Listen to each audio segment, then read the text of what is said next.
विपरीत राजयोग, जैसा कि नाम से ही विदित होता है। विपरीत मतलब प्रतिकूल परिस्थितियाँ।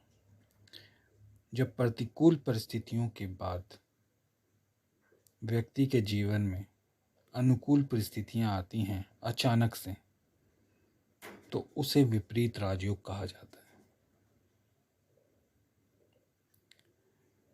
आज मैं आपको विपरीत राजयोग क्या होता है, कुंडली में कैसे बनता है, उसके फल क्या मिलते हैं, ये बताने जा रहा हूँ।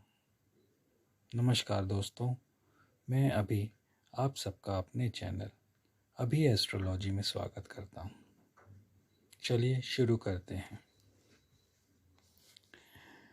विपरीत राजयोग कुंडली के छठे, आठवें और 12वें भाव के स्वामी आपस में मिलकर बनाते हैं।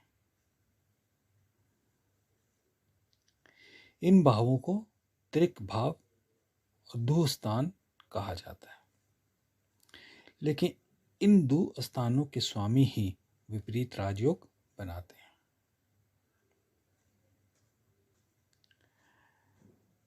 यानी जब आपका समय एकदम खराब चल रहा है, आप अपने समय से लड़ रहे हैं, झगड़ रहे हैं, मेहनत कर रहे हैं, परिस्थितियां आपका साथ नहीं दे रही हैं काफ़ी लंबे समय से,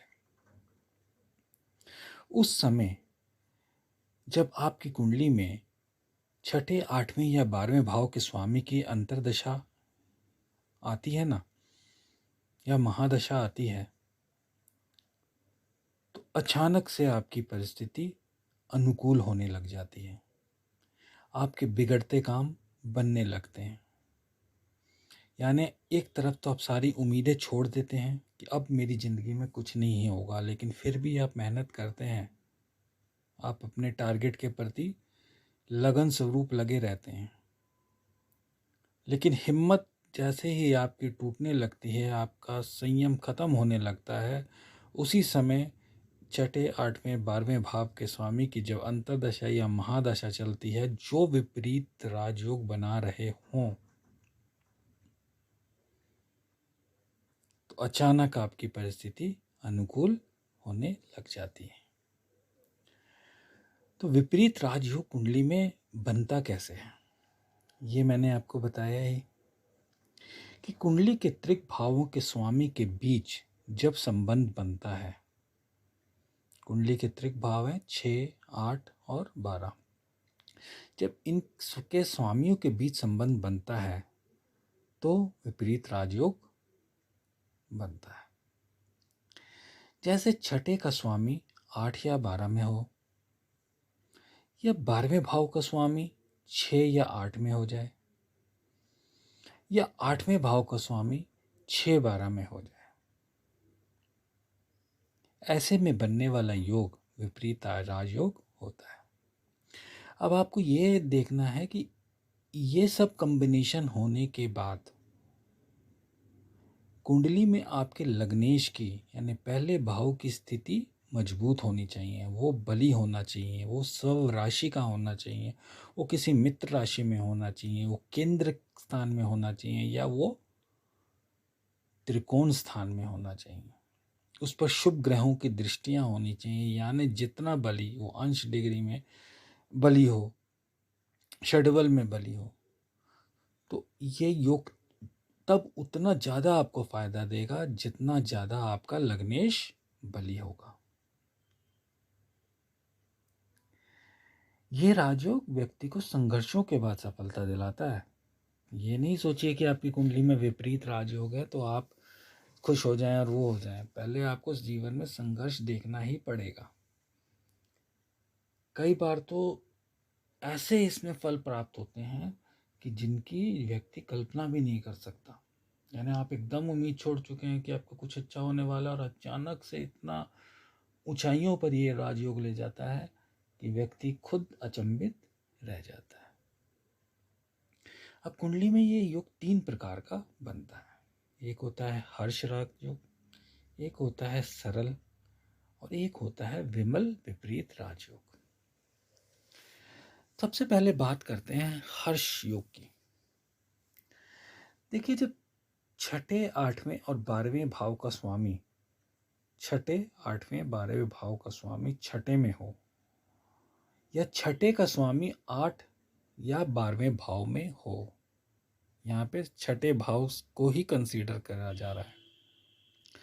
छठे, आठवें, 12वें भाव का स्वामी छठे में बैठा हो, या छठे का स्वामी जाके 8वें और 12वें में बैठ जाए, तो ये हर्ष राजयोग कहलाता है। ये बहुत शुभ फलदायक,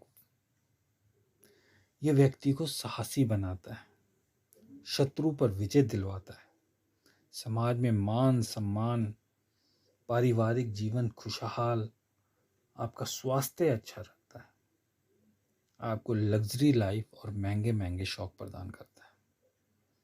तो ये होता है हर्ष विपरीत राजयोग। इसके बाद बात करते हैं सरल विपरीत राजयोग की। इसमें 8वें भाव के स्वामी की भूमिका होती है। हर्ष में छठे भाव के स्वामी की होती है, इसमें 8वें भाव की। जब छठे, 8वें, 12वें का स्वामी 8वें भाव में आ जाता है, या 8वें का स्वामी 6, 12 भाव में हो, ठीक है, राजयोग किस भाव में बनेगा? 8वें में। या 8वें का स्वामी जाके छठे, 12वें में बैठ जाए, तो सरल विपरीत राजयोग बनता है। इसमें आर्थिक लाभ होता है, धन लाभ होता है, संपत्ति के लिए अच्छा होता है, संपत्ति आपकी दिन दुगनी रात चौगुनी बढ़ती है। अपनी मेहनत से व्यक्ति धन अर्जित करता है, और जो भी फैसले लेता है बहुत सोच समझ कर लेता है, और शत्रुओं पर विजय प्राप्त करता है, अपने काम में ऊंचाइयां हासिल करता है। ऐसा होता है सरल विपरीत राजयोग। इसके बाद नंबर आता है विमल विपरीत राजयोग का। विमल विपरीत राजयोग में जब 6, 8, 12 का स्वामी 12 में हो, या 12 का स्वामी 6, 8 भाव में हो, इनमें से किसी एक भाव में हो, तो विमल विपरीत राजयोग बनता है। इसमें धन लाभ, समाज में सकारात्मक परिवर्तन लाने का प्रयास, यानी ये वाला राजयोग जिसका होता है वो समाज में सकारात्मक प्रयास लाने का प्रयास करता है। एक तरह से सोशल वर्कर होता है, सोशल लाइफ में वो फेमस होता है। ये लोग खूब तरक्की करते हैं, न्यायप्रिय होते हैं, इसलिए वकील और जज भी बन सकते हैं। तो कुंडली में ये 3 तरह के राजयोग, विपरीत राजयोग बनते हैं: हर्ष राजयोग, सरल राजयोग और विमल राजयोग। अब इन तीनों विपरीत राजयोगों में हर्ष राजयोग सबसे बली होता है, उसके बाद सरल और उसके बाद विमल। लेकिन ये राजयोग तभी अपना अच्छा फल देते हैं जब आपकी कुंडली में लग्नेश की स्थिति बहुत ज़्यादा स्ट्रांग होती है। लग्नेश जितना स्ट्रांग होगा, ये विपरीत राजयोग आपको उतना ही अच्छा फल देंगे। और ये जरूरी नहीं है कि हर एक की कुंडली में विपरीत राजयोग बने। और आपको ये भी ध्यान देना है कि विपरीत राजयोग है मतलब कि आपके जीवन में संघर्ष बढ़ेगा। संघर्ष के बाद ही आपको सफलता मिलेगी। आपका जीवन अगर आपकी कुंडली में बन रहा है तो आप खुश मत हो जाइए कि आपको विपरीत राजयोग है, बहुत बढ़िया बहुत बढ़िया, नो डाउट आपको जब विपरीत राजयोग का फल मिलेगा तो आपका दिल खुश हो जाएगा। लेकिन पहले आपको संघर्षों से जूझना पड़ेगा। संघर्ष के बाद ही सफलता, यानी कर्म प्रधान राजयोग है ये। आप जितना कर्म करेंगे उतना बढ़िया आपको फल मिलेगा। तो अब मैं आपसे इजाज़त चाहता हूँ। अगर मेरे द्वारा दी गई ये जानकारी आपको अच्छी लगी तो please like, share and subscribe. धन्यवाद।